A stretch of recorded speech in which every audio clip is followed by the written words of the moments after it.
सिद्धेभ्यः।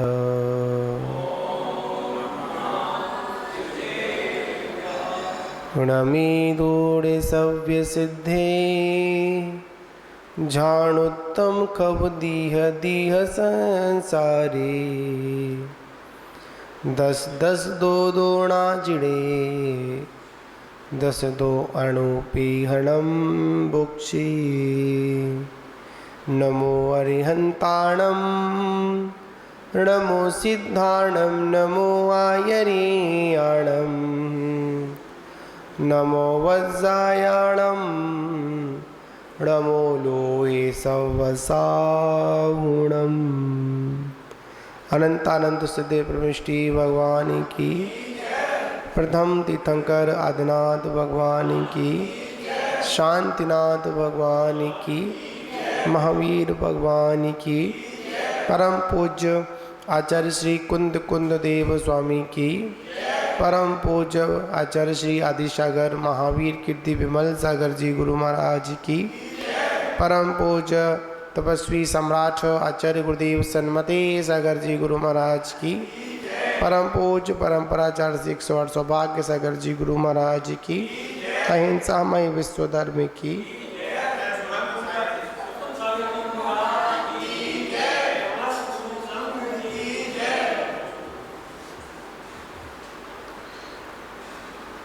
मानो बाबू,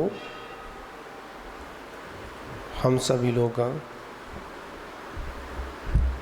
उस भावनाओं का चिंतन कर रहे हैं जो हम सभी को इस आत्मा को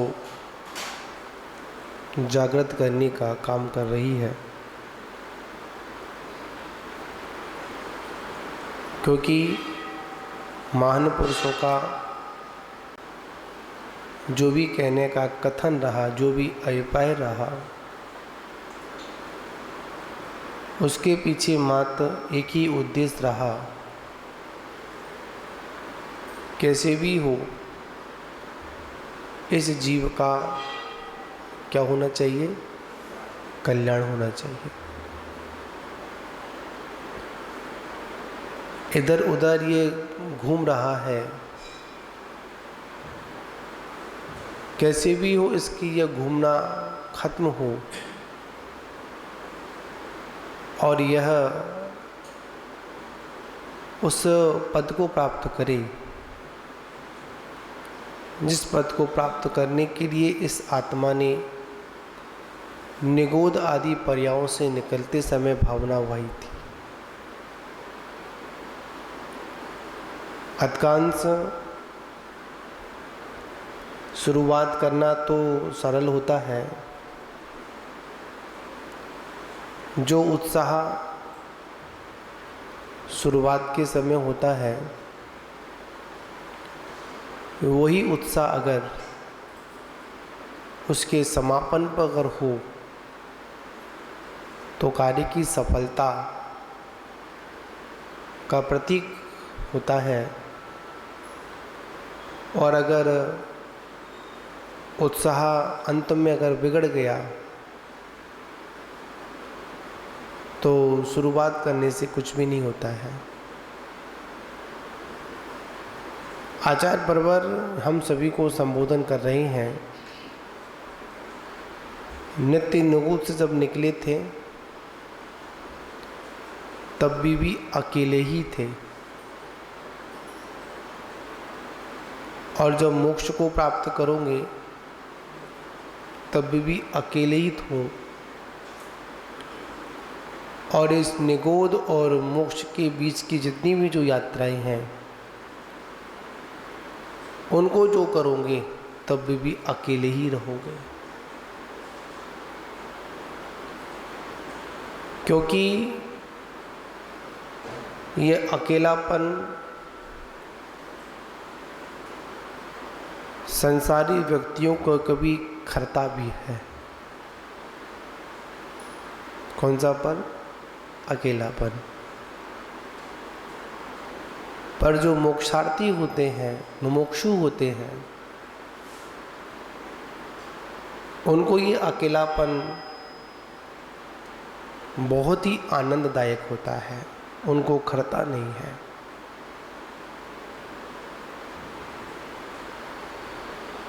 एक बात और अपन समझ लें, जो व्यक्ति एकांत से भीड़ की ओर जाता है तब तो बहुत अच्छा लगता है, और जब वही जीव भीड़ से जब एकांत की ओर आता है तो उस एकांत को वह क्या नहीं कर पाता है, सेट नहीं कर पाता, उसको समझ नहीं पाता, उसको झेल नहीं पाता है। जैसे संसार में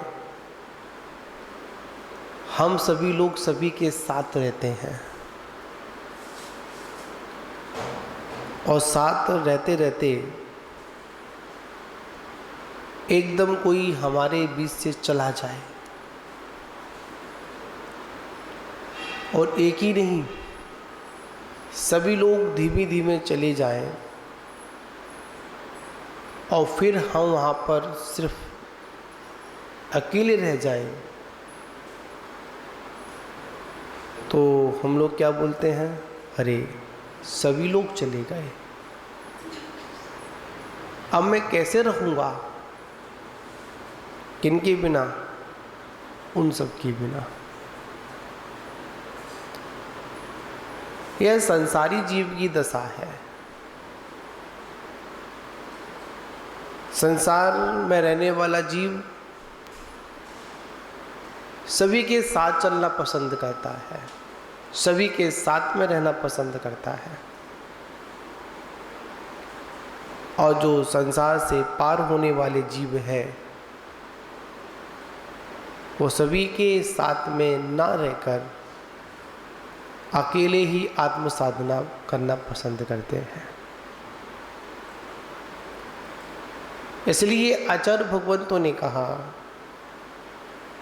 शुरू से ही अपने को ऐसा बना के चलो, अगर कोई व्यक्ति अगर बीच रास्ते में अगर आपका साथ छोड़ दे तो आपको कोई परेशानी ना हो। इसी का नाम एकत्व भावना है।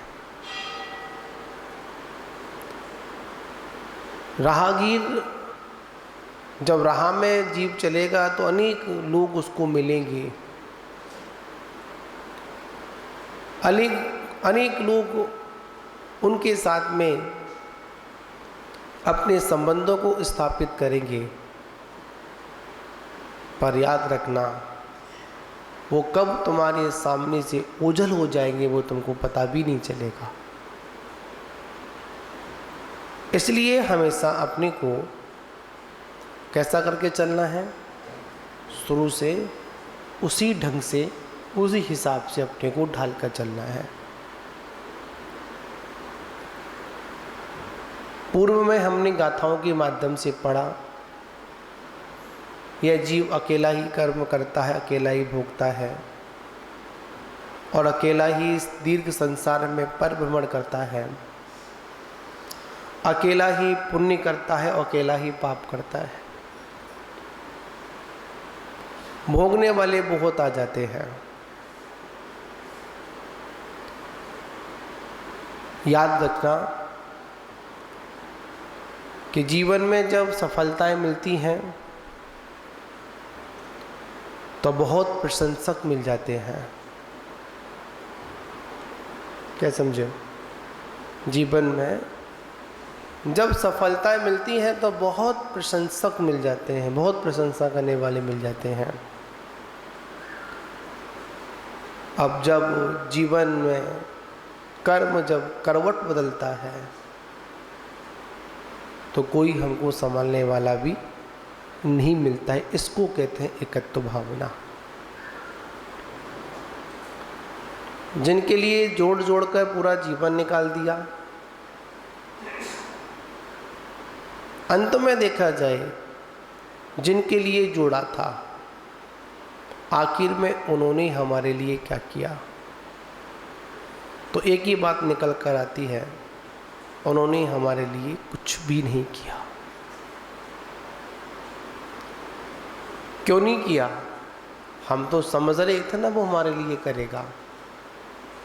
उसने नहीं किया, वो जानता था। क्या जानता था?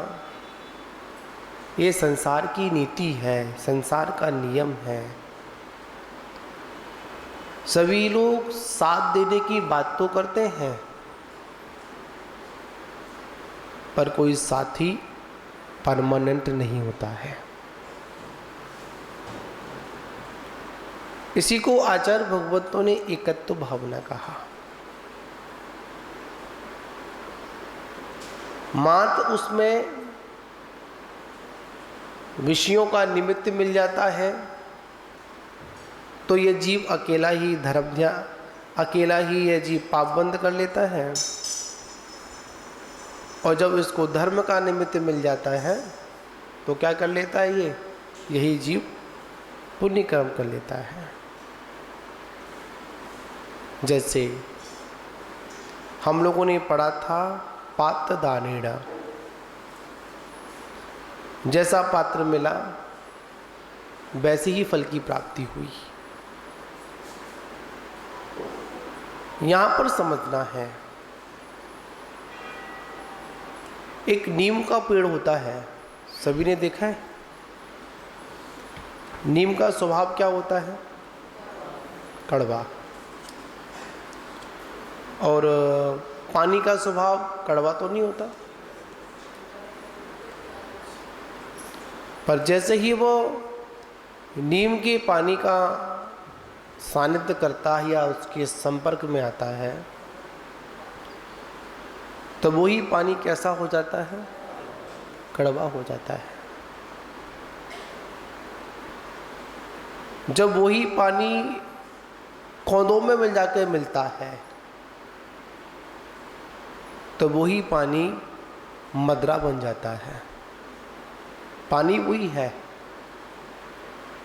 नीम में पड़ा हुआ पानी वही पानी था, कौंदों में मिला हुआ पानी वही पानी था। वही पानी सर्फ के मुख में चला जाता है तो वही पानी विष बन जाता है। पानी वही है, पानी के रूप में, पानी के स्वभाव में कोई अंतर नहीं आया। वही शीतलता थी, वही रंग था, वही रूप था। जैसे ही संयोग मिला तो क्या हुआ? तुरंत उसने अपने रूप को बदल लिया। रूप को बदला, स्वरूप को नहीं बदला। क्या बदलता है? रूप बदलता है, स्वरूप कभी नहीं बदलता। स्वरूप जैसा था वैसा का वैसा रहता है। इसलिए तो हमारी आत्मा अरूपी है, रूपी नहीं है। हमारी आत्मा इसलिए तो अमूर्तिक है, मूर्तिक नहीं है। क्यों? आत्मा का कभी स्वभाव परिवर्तन नहीं होता है। हाँ, संयोग मिलने पर थोड़ी सी विकारता उत्पन्न हो जाती है। उस विकारता के उत्पन्न होने पर भी आत्मा अपने स्वभाव से कभी च्युत नहीं होती है। बात यहां पर है, जब नीम का सानिध्य मिला तो कड़वा हो गया, कौदों का सानिध्य मिला वही जल पानी क्या बन गया? मादक पदार्थ बन गया, मतलब शराब आदि बन गया। वही जब सर्प के मुख में गया तो वही एक पानी की बूंद जहर बन गई। उसी प्रकार पात्र और सुपात्र को दान दिया गया। क्या दिया गया? पात्र को और सुपात्र को। जैसा दान दिया गया, दान तो वही था। अगर पात्र को दिया गया तो वही दान आपके लिए मोक्ष मार्ग में हेतु बन गया। वही दान अगर हमने किसी कुपात्र को दिया तब वही दान क्या बन गया? हमारे लिए संसार का हेतु बन गया। एक बात और याद रखना, दान देते समय इस बात का भी परीक्षण करना। आप लोगों ने कथन सुना होगा, एक राजा ने एक भिखारी को ठंडी के कारण अपना क्या दे दिया, कंबल दे दिया। और उस भिखारी ने उस कंबल को बेचकर क्या बना लिया, मतलब मछली पकड़ने का जाल बना लिया। बताओ क्या हुआ?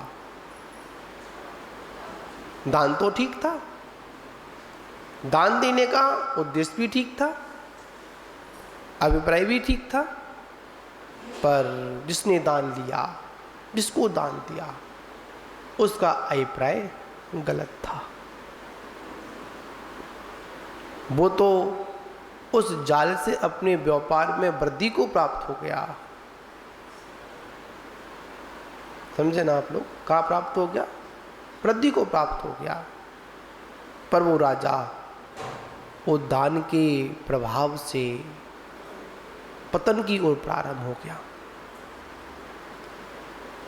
ये दान कभी कभी पतन का कारण भी बन जाता है, कभी कभी उत्थान का कारण बन जाता है। कैसे? अगर सुपात्र को दिया गया दान उत्थान का कारण है और कुपात्र को दिया हुआ दान पतन का कारण है। आचार्य भगवान कहते हैं कि जहां पर जैसा बोया गया वैसा ही प्राप्त होगा। बीज तो वही था, पर संगति से क्या हुआ, वही गड़बड़ हो गया। स्वाति नक्षत्र में गिरी हुई ओस की बूंद अगर केले के पत्ते पर गिर जाए तो वो कपूर बन जाती है। सीप के मुख में चली जाए तो मोती बन जाती है। वही अगर सर्प के मुख में चली जाए तो विष बन जाती है। आचार्य परवर हमको यहाँ पर यही समझाने का प्रयास कर रहे हैं, उत्तम पात्रों को दान दिया गया मोक्ष या उत्तम भोग भूमि को प्राप्त कराता है। अगर कुपात्रों को दान दिया गया तो क्या प्राप्त कराता है? कुभोग भूमि। कौन सी? कुभोग भूमि। जो अंतरदीप हैं, जो मलिक्ष खंड हैं, वहाँ पर उस जीव का जन्म होता है। दान का प्रभाव तो मिलता है, पर जन्म कहाँ होता है? भोग भूमि तो होती है, पर कौन सी वाली होती है? कुभोग भूमि होती है। ये सब किसका प्रभाव है? कुपात्रों को दान देने का प्रभाव है। कुपात्रों में आप समझते हैं, ज़्यादा व्याख्यान करने की आवश्यकता नहीं है। कुपात्रों में क्या, जो सम्यक्त्व से रहित है। एक बात और समझ लेना आप लोग, मोटी मोटी भाषा में, जो सम्यक्त्व से रहित हैं वो सभी अपात्र है, और जो सम्यक्त्व से विभूषित हैं वो सभी कौन है? हमारे सतपात्र हैं। उसमें पर उत्तम मध्यम जगत तो अपनी व्यवस्था के अनुसार में लगाया, पर मुख्यता क्या थी? सम्यक्त्व था। जिनके साथ रहोगे, जैसे रहोगे, वैसे ही फल की प्राप्ति होगी। बड़ा सुंदर एक पूर्व में कथन पढ़ने में आता था, आपको सुना देता हूँ मैं। बुजुर्गों के मुख सुना था। हलवाई की दुकान पर जाकर, कहाँ जाकर? हलवाई की दुकान पर जाकर कुल्हड़ में अगर शराब भी पियोगे ना तो लोग क्या कहेंगे? ये दूध ही पी रहा है। समझे ना? किसका फर्क है? संगति का। और अगर आप शराब की ठेके की दुकान पर, चाहे आप दूध बोतल में भरकर दूध पीना, फिर भी देखने वाले क्या कहेंगे, ये तो शराब ही पी रहा है। उसी प्रकार हमारा जीवन समझिए, पात्र और अपात्र की बात यहाँ पर है। अगर हमने अपात्र को पात्र को अगर हम लोगों ने दान कितना भी अच्छा दिया, फिर भी उनका वो दान संसार छेदन में हेतु नहीं है। किसमें हेतु नहीं है? जाओ जा रहे तो क्या संसार के छेदन में हेतु नहीं, कितना भी बड़े से बड़ा दान दिया गया हो। अगर किसी सत्पात्र को अगर हमने एक छोटा सा भी दान अगर कर दिया, अगर हमारे द्वारा दान दिया गया, अगर उसके कल्याण में अगर हेतु बन गया,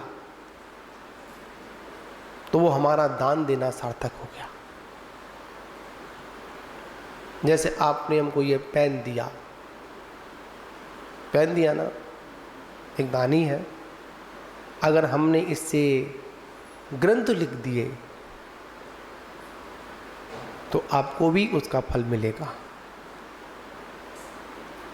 और आपने अगर हमको ये पेन दिया और हमने इससे कुछ गलत चीज़ लिख दी, मिथ्या बातें लिख दी, तो क्या होगा? जितना हमको मिलेगा ना, उतना आपको भी मिलेगा। क्यों मिलेगा? दान से मतलब ये भी नहीं है, याद रखना, किसी त्यागी के मन में अगर आपके द्वारा अगर कोई विकल्प भी अगर आ गया ना, क्या आ गया? साधना में कोई विकल्प आ गया। ऐसे बहुत से कथन जनागम में हैं, पढ़िए एक बार आप लोग। मारीची का भी आता है, क्योंकि जब भगवान महावीर स्वामी के जीवन की कथा पढ़ते हैं तो विश्वभूति और विश्वनंदी और विशाखाभूति और विशाखानंदी, समझे ना आप लोग?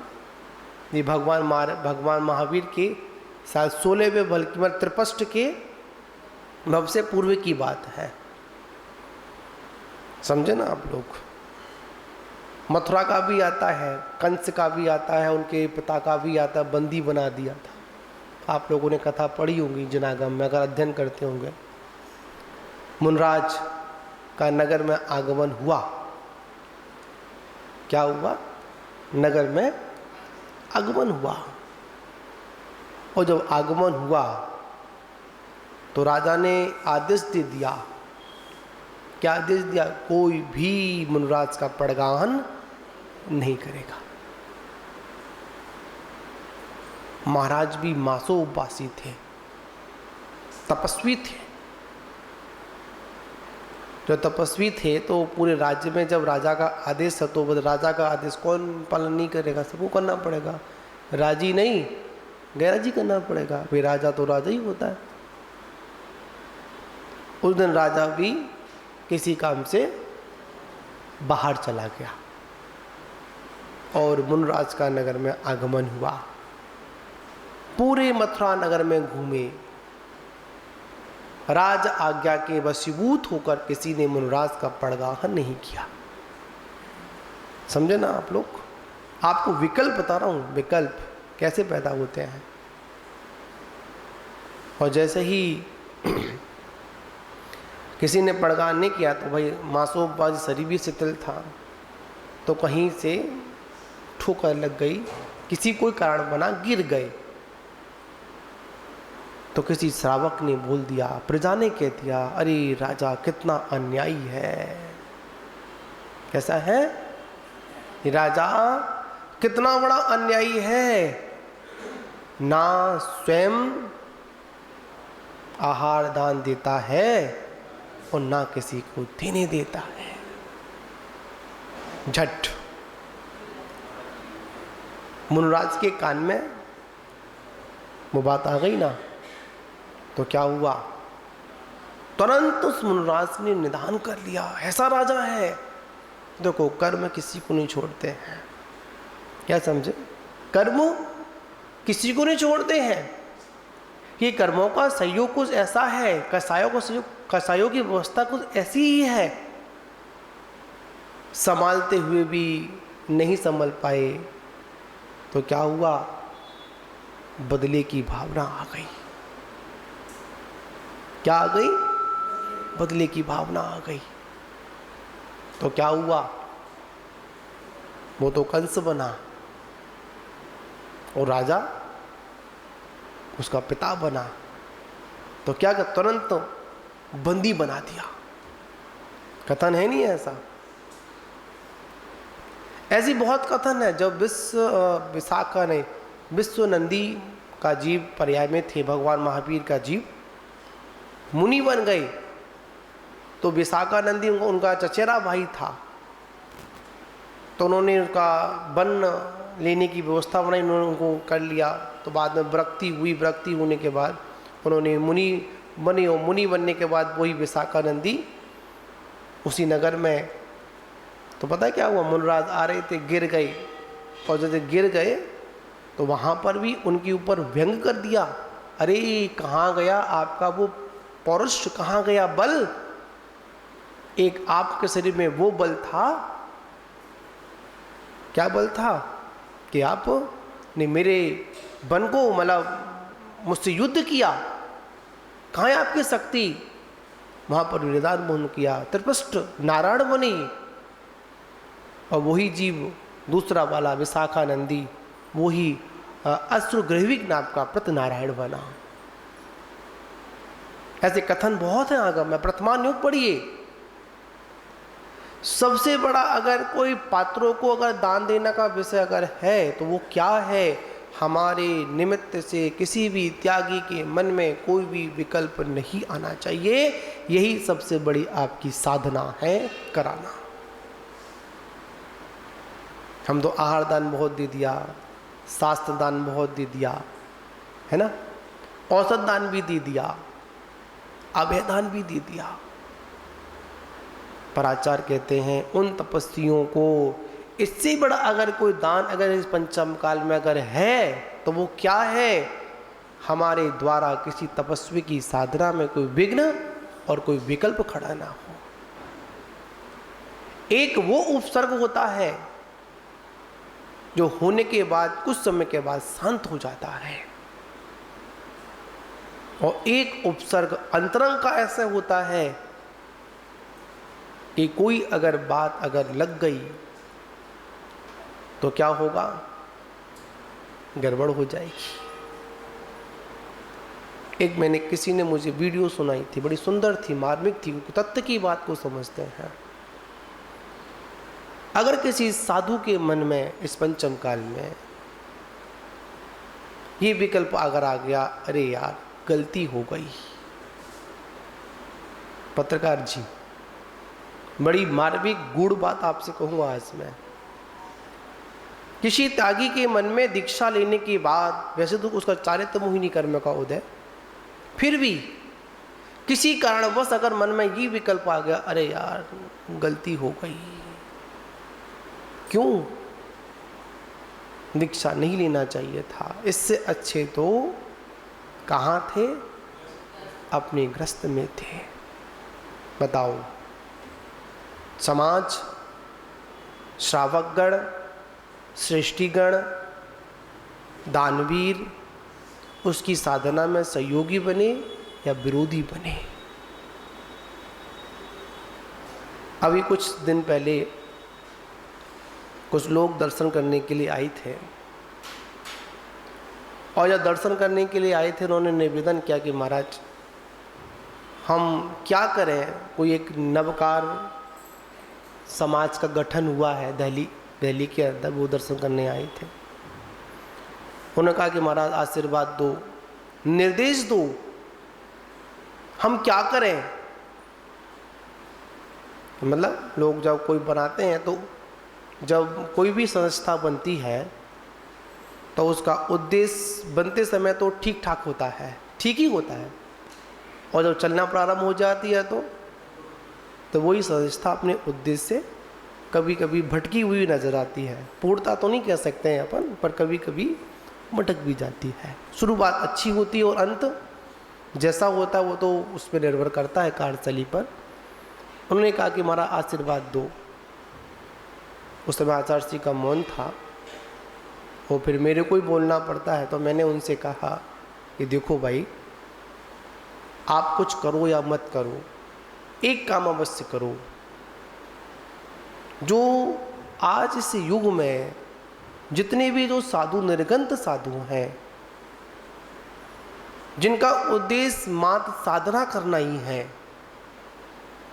उनकी साधना को कोई भी परिचित नहीं है, आप उनकी साधना को जन जन तक पहुंचाने का काम करो, तो ये तुम्हारा, ये संस्था बनाना तुम्हारी क्या हो जाएगी, सार्थक हो जाएगी। दुनिया में ऐसे बहुत से गुरुजन हैं, ऐसे पात्र हैं जिनका ज्ञान का क्षयोपशम बड़ा तीव्र है। समझे पवन जी? बड़ी उत्तम साधना है, समझे ना? बड़ी अच्छी आगम की अनुसार चर्या है, पर सहयोग नहीं मिलता कि उस प्रभावना से और उस साधना से व्यक्ति और लाभ ले सके। क्यों नहीं मिलता? हम श्रावकों की दृष्टि उस ओर नहीं जाती है। हम लोग वहीं पर आहुति ज़्यादा देना पसंद करते हैं जहाँ पर बहुत अच्छी ऊंची ऊंची लौ जल रही होती है, वहीं पर आनंद आता है। जैसे बच्चा होता है ना, किस ओर जाता है? जहाँ पर बड़ी तेज आग जल रही होती है ना, वहीं पर क्या करता है? वहीं पर एक कागज और छोड़ देता है, तो क्या होता है? वो तो जली रही है, पर हम उसको जलाने का प्रयास करें जहाँ पर छोटी सी चिंगारी है, मतलब जहाँ पर साधना व्यवस्था अच्छी है, अच्छी व्यवस्थाएं हैं। हमको तो साधुगढ़ मिलते हैं प्रधान जी, हमको तो बहुत साधुगढ़ मिले, और एक बार साधु तो ऐसे मिले कि महाराज क्या करूं, बड़ी पुण्य की कमी है। किसकी कमी है? पुण्य की कमी है। जब उनका दुखड़ा जब सुनते हैं ना, आहार का, विहार का, निहार का, आवास का, क्योंकि आप लोगों से कहेंगे तो आप लोग सिर्फ जगत हंसी करोगे, इसके अलावा और कुछ नहीं करोगे। आप तो वहाँ पर एक ज्ञान देकर चला, तो आप तो महाराज हो, क्या करना आपको, क्या समझे? पर जब वो अपनी बात हमारे सामने रखते हैं, सब साधन भी लोग मिलते हैं, जब अपनी दिल की बात जब कहते हैं ना, जब 5 वर्ष का जो प्रतिकोण होता है ना, युग प्रतिकोण बोलते हैं अपन, सभी साधुगण एक साथ बैठते हैं। अरदबली आचार्य के सानिध्य में वो अंतिम प्रतिक्रमण हुआ था, युग प्रतिक्रमण। कौन से महाराज थे? अरदबली महाराज थे, उनके सानिध्य में वो युग प्रतिक्रमण हुआ था अंतिम। उसके बाद फिर युग प्रतिक्रमण नहीं हुआ। युग प्रतिक्रमण का मतलब ये होता है कि जितने भी दिगंबर साधु हैं, जितने भी मोक्ष मार्गी हैं, चाहे वो किसी भी पंथ के हों, किसी भी, पहले पंथ तो अभी चालू हुए हैं, पहले तो कोई पंथ ही नहीं था, पहले तो एक निर्गंत पथ था, लोग उस पर चलते थे। एक आचार्य की सन्निधि में सारे साधुगण एक स्थान पर इकट्ठे होते थे, और उन 5 सालों में क्या क्या हुआ, कैसे कैसे हुआ, क्या सुख दुख की बातें हुई, सिर्फ आलोचना करना ही प्रतिक्रमण नहीं है। अपनी सुख और दुख की बातों को, इस साधना काल में आपको क्या तकलीफ आई, कैसे कैसे क्या हुआ, इन सारी बातों को सुनना, और सुनने के बाद सभी एक साथ बैठकर उसका क्या निकालना, निष्कर्ष निकालना, इसका नाम युग प्रतिक्रमण है। समझे ना? तो हम लोगों को इसका भी क्या करना है, ध्यान रखना है। क्या रखना है? ध्यान रखना है। बड़ी सुंदर पंक्ति है, बिखरे बर्तन को सजाया जाए, रोते लोगों को हंसाया जाए। क्या समझे? बहुत जीवन में मानव धर्म ऐसा है, यहाँ पर दान की बात है। मात कसायों की पुष्टि के लिए बड़े बड़े मंचों पर जाकर बड़ा बड़ा दान देने से अच्छा तो ये है कि हम किसी एक उत्तम पात्रों में किसी भी साधर्मी की व्यवस्था में जुड़ जाए। यहाँ पर श्रावक की भी बात है। उत्तम मध्यम पात्र में श्रावक भी आता है, चतुर्गुण स्थानवर्ती साधर्मी भी आता है।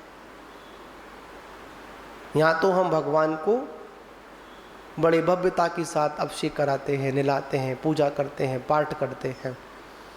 और जब हमारे द्वार पर हमारे समाज में कोई जरूरतमंद समय दृष्टि धर्मात्मा होता है, हम उसको इग्नोर कर देते हैं, उसकी ओर हमारा ध्यान ही नहीं जाता है।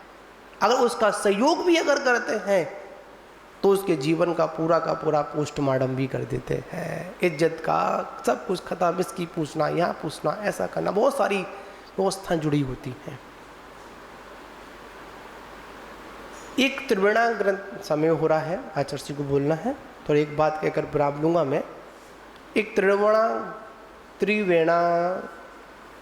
3 वर्ण के ऊपर है, हाँ, त्रिवेणाचार नाम का एक ग्रंथ है, आचार्य शुभचंद्र स्वामी जी का है। प्राचीन ग्रंथ है, मेरे पास उपलब्ध, मैंने उसको अध्ययन किया। उसमें कन्यादान का वर्णन आया। किसका वर्णन आया? कन्यादान, पशुदान। समझे ना आप लोग? आप लोग तो सोचेंगे महाराज कन्यादान तो मतलब अलग व्यवस्था है। नहीं, सम्यक व्यवस्था। अस्तुदान मतलब पशु को दान देना, ये भी क्या है? हमारे लिए सम्यक्त वर्धनी है, मिथ्या तो नहीं है। किनको देना, इस बात का विशेष ध्यान रखना। कोई श्रावक है, मतलब मुनि व्रत स्वीकार नहीं कर पा रहा है, चारित्र मोहिनी कर्म का उदय है, उसका विवाह नहीं हो रहा, और विवाह तो करेगा, ग्रस्त तो विवाह तो करना पड़ेगा, शादी नहीं हो रही है, उसके लिए आचार्यों ने निर्देश दिया आप उसको कन्यादान दें। क्या दें अपन उसको? क्या दें अपन? कन्यादान दें। मतलब उसकी कैसे भी हो, सामाजिक स्तर से क्या करें अपन? उसके परिवार को, उसके घर को, गृहस्थ जीवन को निर्वाह कराएं। कोई व्यापार में कमजोर है, मंद है, पहले तो पशुदान से मतलब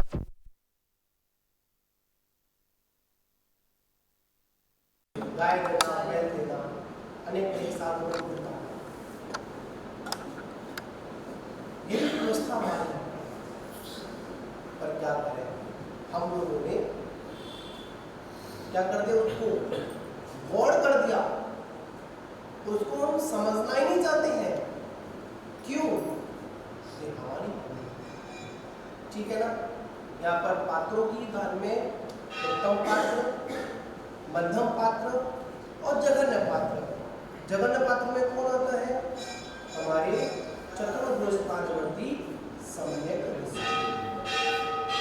उत्तम पात्र को, मध्यम पात्र को नवदा भक्ति पूर्वक आहार देने का प्रसंग आया। कैसा आया? नवदा भक्ति पूर्वक दान देने का प्रसंग आया।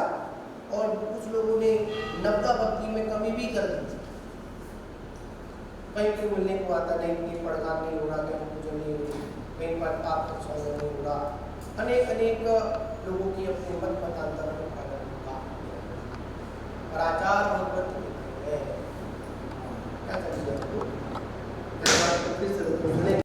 एक बार अनेक मत मतांतरों में पूजा नवदा भक्ति में क्या कर दी? कमी कर दी, छोड़ दिया, ये छोड़ दो, वो छोड़ दो, ऐसा कर दो, वैसा कर दो। पर आचार्य भगवान श्रावकाचार में कहते हैं, किसमें कहते हैं? श्रावकाचार में कहते हैं। बता दूं मैं आपको उस ग्रंथ का नाम बता देता हूँ, आपको प्रमाणता उसको लेंगे आप लोग, मैंने पढ़ा था सुबह ही आज। श्रावक धर्म प्रदीप नाम का ग्रंथ है।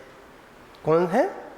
श्रावक धर्म प्रदीप नाम का ग्रंथ है, उसमें स्पष्ट लिखा है कि नवदा भक्ति पूर्वक ही पात्रों को दान देना चाहिए, चाहे वो उत्तम पात्र हो, चाहे वो मध्यम पात्र हो और चाहे वो जघन्य पात्र हो। हाँ, पर यहाँ पर पदानुसार व्यवस्था लगा लेंगी, ठीक है ना। भक्ति पूर्वक दान देना चाहिए, ठीक है। ये विषय रहा। वैसे तो दान का तो बहुत है, पर यहाँ पर एक ही बात समझना है, यह जीव जब निकला था अकेला निकला था और अकेला ही यात्रा करेगा, अकेला ही जाएगा। कहाँ पर? मोक्ष में, ठीक। तो हमको क्या करना है? बीच बीच में जो निमित्त मिल रहे हैं उन सभी निमित्तों से संबंध बनाते हुए नहीं, मात्र थोड़ा सा संपर्क करते हुए निकलना है और आगे चलकर अपने मोक्ष लक्ष्य को क्या करना है? अपने संज्ञान में रखना है। तभी हमारे जीवन का क्या हो सकता है? कल्याण हो सकता है। आगे का वर्णन अपन फिर कर लेंगे अपन, कोई समय तो चतुर्मास का बहुत है। अभी तो कुछ ही दिन निकले हैं, अभी तो 4 महीना पूरे के पूरे पड़े हैं। लोन अब तो ब्याज हम लोगों ने ग्रहण की है, ठीक है ना। आगे का विषय फिर। जय बोलो शांतिनाथ भगवान की जय।